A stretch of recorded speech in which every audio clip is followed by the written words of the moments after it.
The Blind Cafe was such an eye-opening experience. Get the pun. Yes. After having it at Santa Clara University, I think it's essential almost now. Just seeing people walking in and then walking out, there's this dramatic shift that the student and faculty body has gone through together. They've had this change of heart. They've sat there for 2.5 hours not being able to look at their cell phone. I would say that the Blind Cafe belongs in the university sector and just educational institutions in general, mainly because it encourages social engagement, community organization. It actually educates each and every one of our patrons in music, food, and disability awareness appreciation. And lastly, it really stimulates our imagination. And I want to just give a shout out to Bon Appetit. It is the best food that we've had at a Blind Cafe.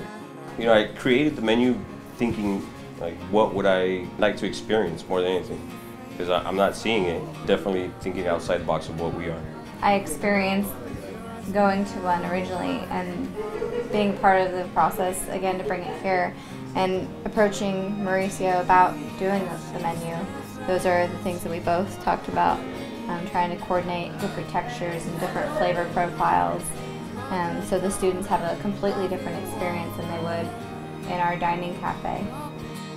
It's not something that our normal students experience, and I think that's one of the great things about doing it on a college campus and bringing the Blind Cafe to a university setting is just that opportunity to expand horizons and encourage students to examine something greater than themselves. I think the Blind Cafe does give an opportunity to have people connect. I think it's really what the Blind Cafe is about. And so I think you do connect. Blind people and sighted people connect, but I don't think it's really about being blind and being sighted and connecting. I think it's connecting as people and then finding out that you have that characteristic of having vision or not having vision. It's something that we overlook very easily.